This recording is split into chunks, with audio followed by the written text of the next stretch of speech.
Everything is under control.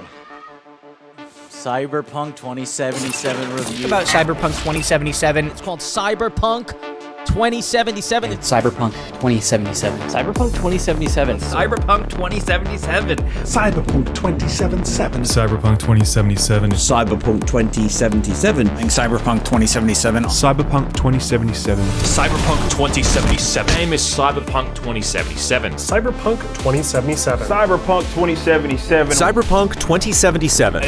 Cyberpunk 2077. Cyberpunk 2077. Cyberpunk 2077. Cyberpunk 2077. Cyberpunk 2077. Cyberpunk 2077. Cyberpunk 2077. Cyberpunk 2077.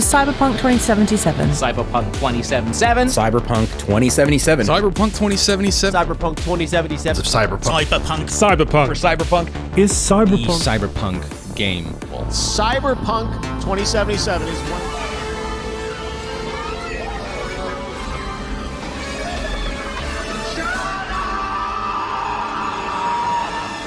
Hello gamer. You want play Cyberpunk?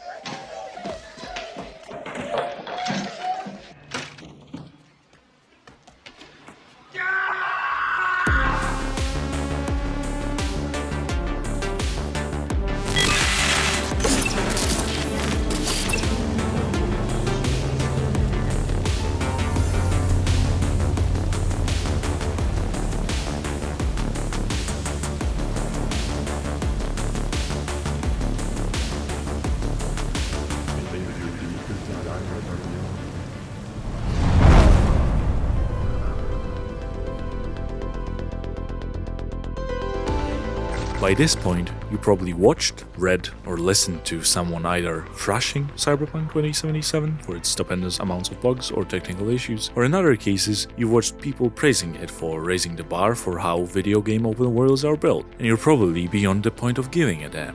I understand you, believe me. Because of that, although you might see the word review in the title of this video, I'm going to attempt to approach this from a different angle. Skip the exact details and ponder on what works and not from my own personal view. And through that, make this video more conversational. Let's just hope that I won't fail at this from the very start.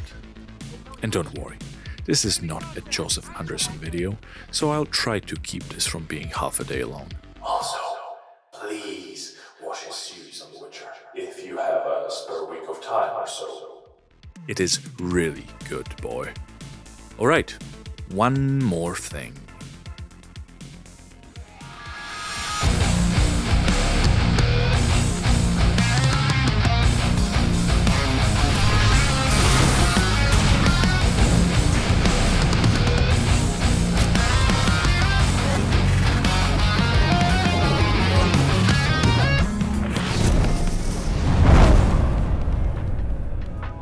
Truth to be told, I'm somewhere in between the two aforementioned groups that constantly try to either bash or, on the other hand, sing praises of this game. Going back in time, I do remember being quite intrigued by the initial teaser trailer, or concept trailer rather, released nearly 8 years ago by CD Projekt Red. At that time, we weren't all that far off from the release of the second game, and the murmurings of The Witcher 3 releasing quite soon were up in the air, both with the first trailers for the game as well. But in the years after that, after spending a total of 200 to 300 hours with Witcher 3 and its DLC, I couldn't quite find any enthusiasm for the upcoming Cyberpunk game that we've been teased about. It was probably caused by the fact that I couldn't convince myself that the studio was up to the task of transferring their experience in creating a third-person, lightly statistics-driven RPG with an already established main character that had a set background and story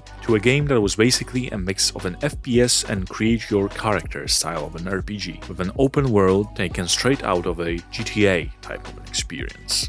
The E3 trailers, E3 gameplay recordings, and even John Wick appearing at E3 himself couldn't possibly make me shake off that feeling.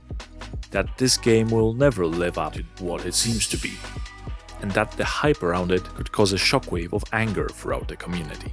The multiple pushbacks of the release date haven't helped a bit, and now, after we all know what happened at the actual release of this game, we know that the extended wait time was not enough. Even after several patches that made the game at least bearable to some of the console players, it is still ridden with issues that are waiting to be fixed.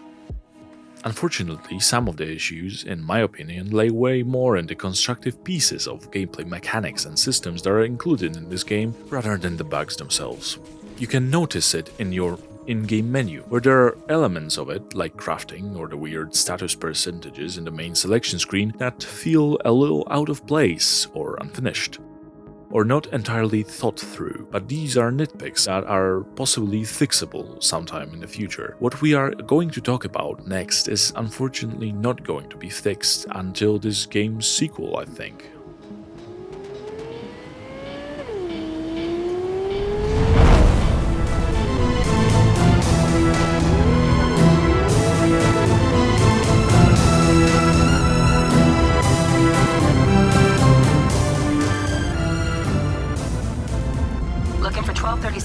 Since we first learned about the new setting of the newest project from CD Projekt Red, there was this whisper in the air that said, "Dying game is Deus Ex evolved." And to be frank, I do see why this was the case. A cyberpunk setting, FPS perspective, RPG elements, statistics, decisions that you could make, different approaches to missions, or the fact you could attempt to pass through it without actually killing anyone. The unfortunate truth is the fact that Cyberpunk, although huge in its ambition, size, scale, and the amount of detail, is not anywhere close to giving you that sense of being able to use your own creativity and carve out your own approach through your current quest that games like Deus Ex, Dishonored, Prey, or System Shock could give you. And so, let's focus on the Deus Ex example, since that's probably the one that the general populace could tie the closest to what Cyberpunk attempts to do. If you've played any of the Deus Ex games, maybe when you exclude Project Snowblind, that their core lies in the ability to use stealth to your actual advantage. And even on normal difficulty, your best bet is to keep to the shadows, air vents and the like when you want the bad guys not to shoot you in the head. Also, the shooting itself never was all that great in these games, neither in the original nor in the new duology of Human Revolution and Mankind Divided. Because of how easy it was for you to die, you actually took care in taking the guards out properly and quietly, moving unnoticed from point to point. The problem with Cyberpunk's stealth is the fact that it's quite simplistic in its nature, which is not always all that bad. There are missions that can become way more entertaining if you attempt to sneak your way through them, but all in all, the gist of the gameplay is that you're either noticed by the guards around you or you're not, and even if they do spot you, there's quite a chance that you're going to be able to just massacre them all. That's usually not even all that disheartening, because even though not quite perfect, combat in this game can be... yeah. The kinetic energy that you feel with every shot of your techie guns, or the every slash of your katana that brings even the bosses to its knees if you spend enough skill points on your blade tree, feels awesome, even if sometimes it can lack the fluidity and punchiness of things like Doom Eternal or even the somewhat floaty feeling Battlefront 2. But then, we have to remember that this is CD Projekt Red's first attempt at making a shooter, and I have to say they did make something that is competent enough to be compared to the big boys without having to be ashamed of its feel in the gun department. Where the cracks start to show is in the RPG core beneath the whole layer of shooting frenzy on your screen.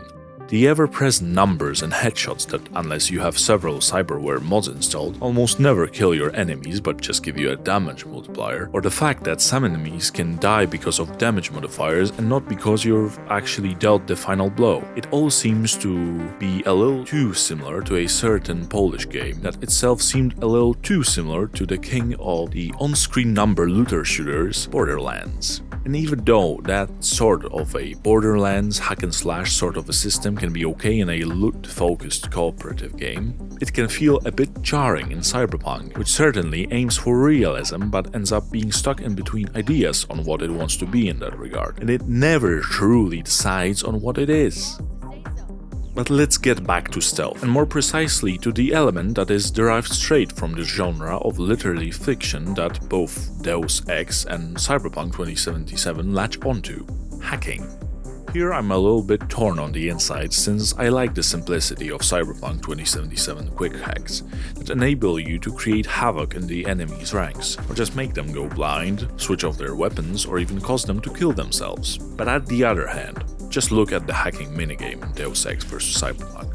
And yes, I know that is quite a nitpick, yet again, but one of these looks like an actual fun time, and the other one is Cyber Sudoku that 2077 gives us instead of an actual hacking minigame. What's more, the hacking of terminals in Cyberpunk 2077 is usually aimed at only giving you some extra credits or experience points, and in situations where you actually have to hack a terminal because of a quest requirement, it is usually just a button prompt for your character to have a cool animation of jacking into the computer, and that's that. Meanwhile, in Deus Ex, being able to hack into a computer not only gave you insight into the world of the game, but usually enabled you to approach a mission in a completely different way, opening you access to different routes through a location, whereas in Cyberpunk it can all feel a little bit too empty. In a situation where you don't want to indulge neither combat nor stealth, both Deus Ex and Cyberpunk give you the option to talk your way through some situations. Here I would say that Cyberpunk both achieves something quite incredible because of its truly ingenious conversation system that is natural and allows you to move around and even shoot the person you're talking with, and fits in perfectly with the first-person perspective.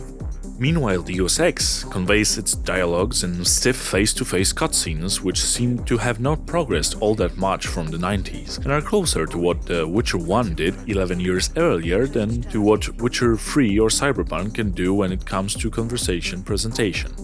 And when in modern Deus Ex games, conversations are rarely an opportunity for making a decision or getting more information from a person involved in your current quest, in Cyberpunk they can feel like an actual way to sort out some situations without bloodshed. What I'd say kinda stinks in all of this is the problem with the fact that because there is no charisma or any other conversation-based stat in this game, all of the skill checks are based upon your combat, hacking or stealth skills, sometimes giving you an option to talk about something based on your character's background, which leads to a situation that if you don't invest in particular attribute or skill, then you can't talk about a certain topic. And you would say that this does not sound all that bad. The problem is, you can't even attempt these if you want to. They are just blocked for you. It would be cool to see being able to use these skill checks and failing them instead, like in the recent Disco Elysium, which even made the situation where you fail even more interesting and sometimes quite hilarious.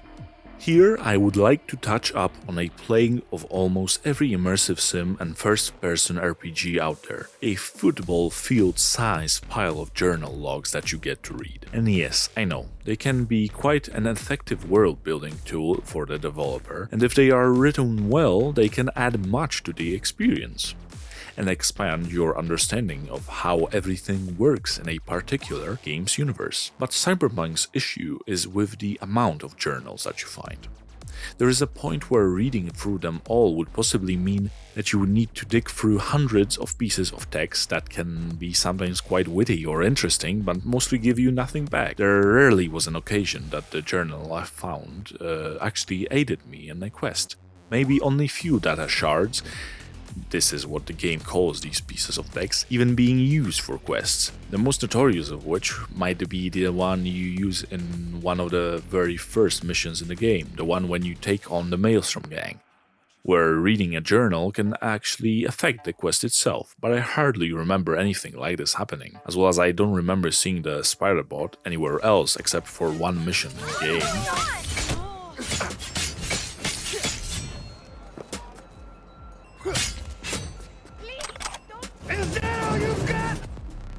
Here is my problem with the cyberware system. It hardly feels useful throughout the entirety of the experience. Don't get me wrong, some of the modifications that you can get at the Ripper Dog centers can certainly be quite useful, like the bones that increase your carry size, the double jump feature, or the better hacking mods that allow you to actually make quick hacks useful. And obviously there are the arm mods that can get you an additional and quite powerful ranged or melee weapons.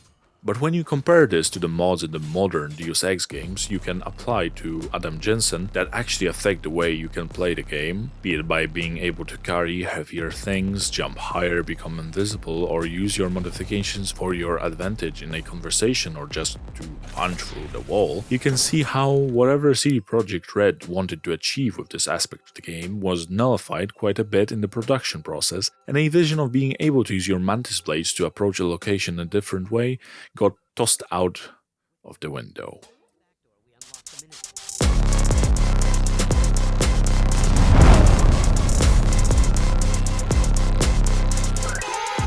The press previews of this game often describe the world of Cyberpunk in a way that could easily seem like a semi-simulation that only Rockstar projects used to even attempt to be. Was it simply an error of the player base reading in between the lines too much or being too excited to take these sorts of claims with a pinch of salt? We shall never know. What we do know is the fact that all of the elements of this game that attempted to be a simulacra of a GTA style of a game have humongous issues of their own.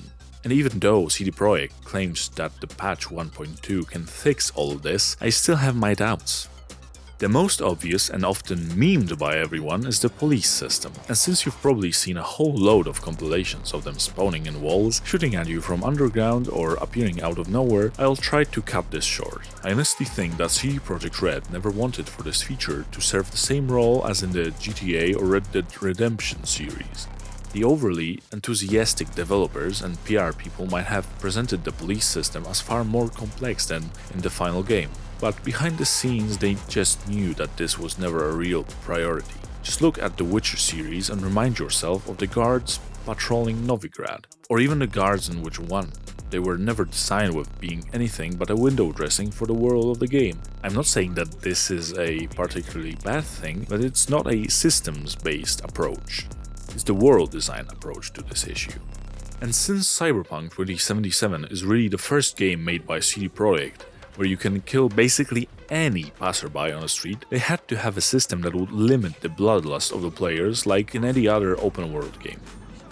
And so they made the police system that works more like the often mocked desynchronizations in Assassin's Creed series, where basically if you end too many innocent lives, miniguns appear out of nowhere and shoot you dead, and through that the developer can inform you that it's not their intention for you to go on a killing spree. Instead of that, they use the minimap pointers to show you of places where you can do that freely to some random gangoons on a street just 2 seconds away from the innocent people on the sidewalk. That would surely never got caught up in your polite exchange of words and bullets, wouldn't they?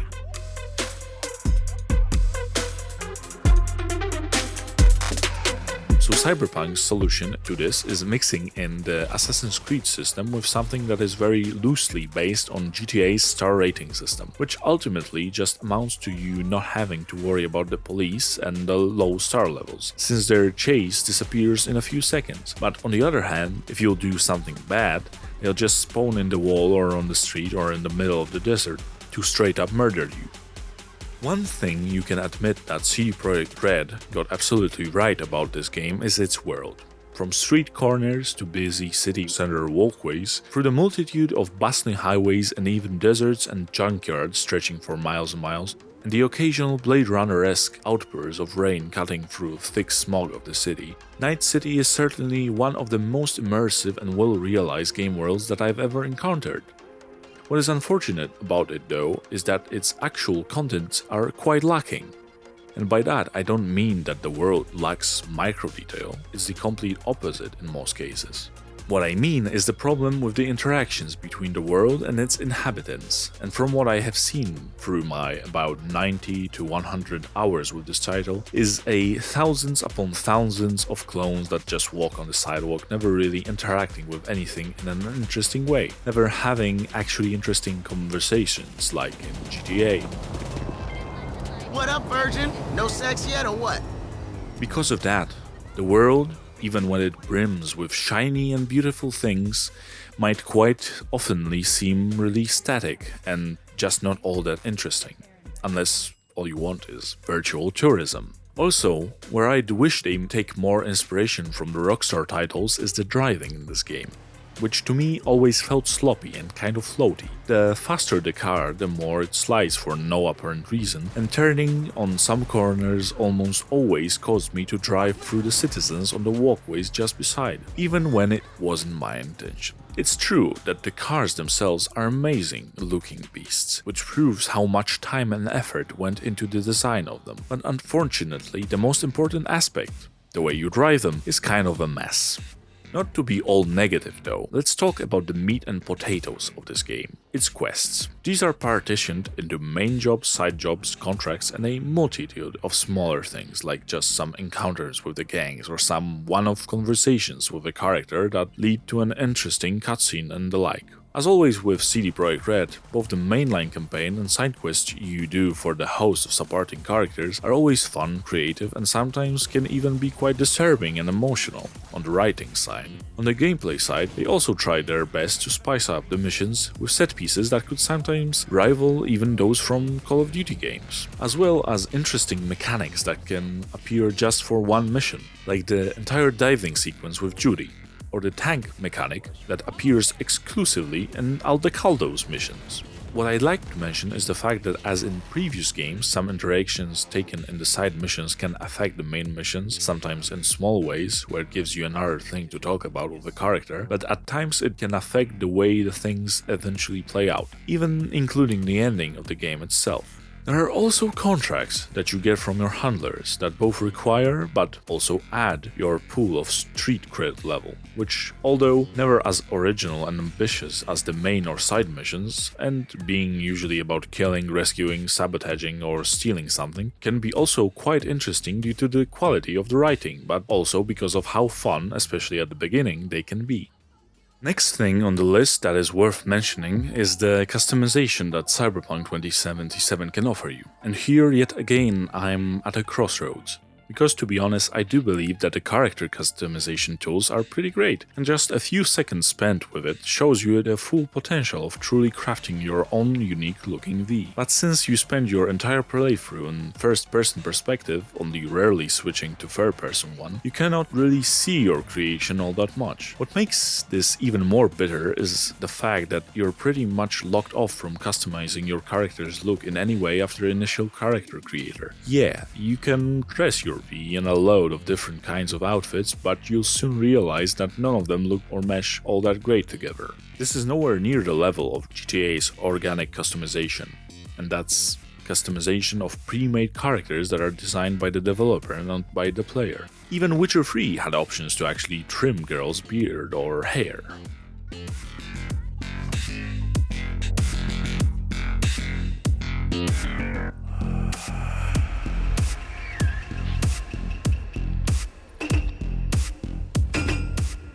Oh damn, it's time to talk about Keanu Reeves. I can't believe that it took me this long to get to him being in this. He's obviously the face of this game by now, and there really isn't much to be said about his performance. He's a marketing choice, not an actual asset to this game. As to the character that he plays in the game, it's yet again a matter of perspective. It's not that Johnny Silverhand is poorly written. He's just not as compelling as the devs want you to think he is. Quite the opposite. Him being included in many side activities or just appearing out of nowhere when you are sunk in exploring Night City can become a detriment. And as with any other in-game companion that gets annoying at times, you just start to filter him out of your mind. And the buggy nature of his rants triggering mid-combat or just out of nowhere without you even noticing just leaves a bad taste in your mouth, or in this case, it pains your ears.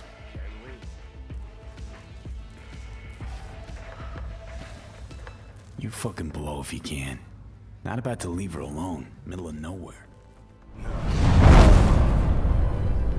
So, if we concluded that this game is neither an heir to the Immersive Sim genre, nor a GTA clone, only has gameplay elements that make it appear like it is, we could come to a deduction that it has to be at least similar to the previous title from the studio, the Granddaddy Witcher. And to that I can say yes and no. Let's start with no.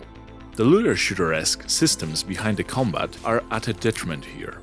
and are probably included to justify the developers calling this an RPG first and a shooter later. But after playing over 90 hours of this, I'm quite sure there was a bit of a confusion at the very basic planning stage of this product's development journey. And what's worse is the fact that all of these systems, the gun variety, the different technological buffs you can buy, upgrade, craft, and so on and so forth, are not all that compelling. And when compared to things like Borderlands, Destiny, and the like, it's hardly even worth it to delve your time into it. All you need to do is to find a gun that's better than the last one, or save up and buy a legendary katana plus invest in the blade skill tree and break the game. Cyberpunk truly feels more like an open-world shooter in many places that somehow got tied into an RPG system, with an addition of amazingly well-made conversations and well-written main and side story content, with a sprinkling of decision-making. And when it comes to yes, it is because storytelling-wise and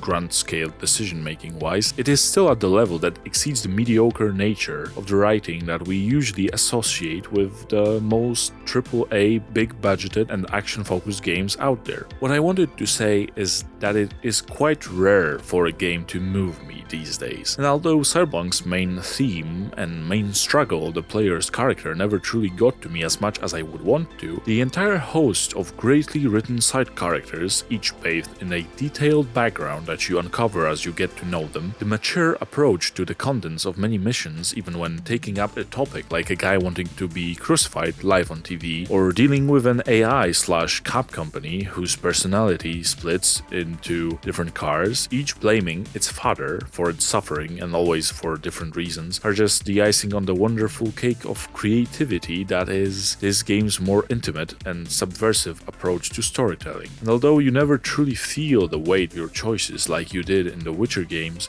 I can certainly say that they do matter. Also, be very wary of what pizza you order. I mean it.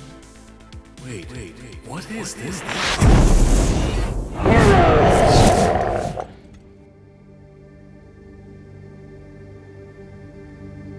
Welcome to the new reality of the long-awaited patch 1.2.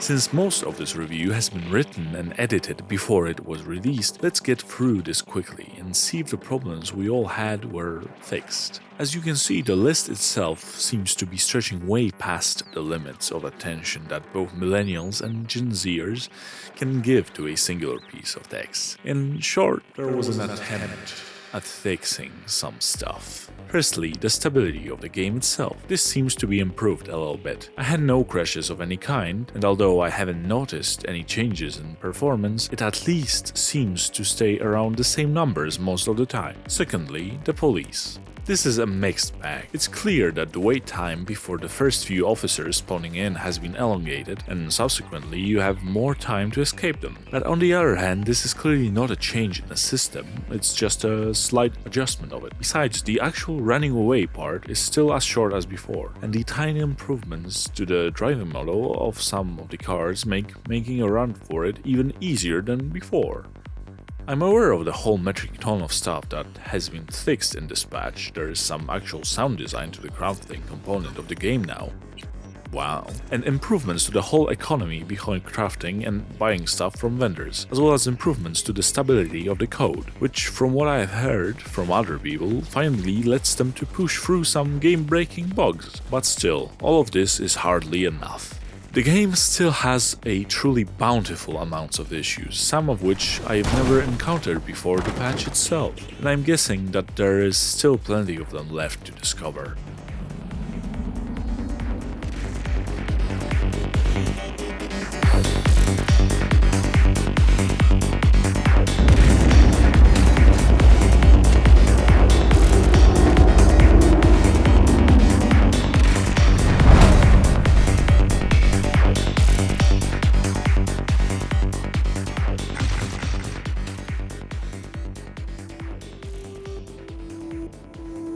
Let's go back to these two camps of people we talked about at the very beginning. The ones who absolutely hate what this game turned out to be, and the few and far between who still praise it even though its technical state and many of the gameplay systems could and should be much improved. As I said, I do strongly feel torn between those groups, mainly because even though I thoroughly enjoyed the story of V and was satisfied with how I managed to bring it to a conclusion, I really hardly felt like going through it yet again.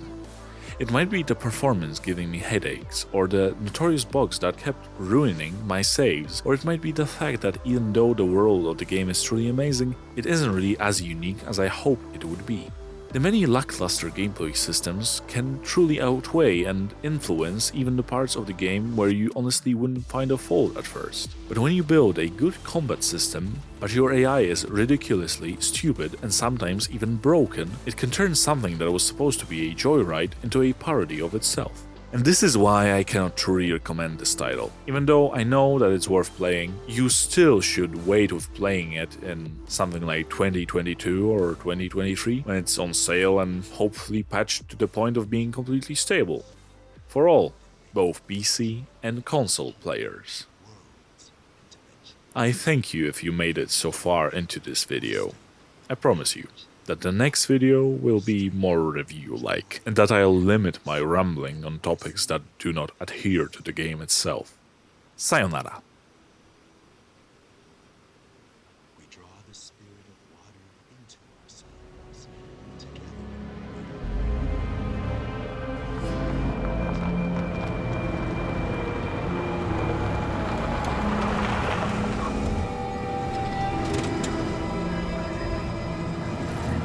Thomas, I don't got all day here. Let's get a move on. Oh, you mother piece of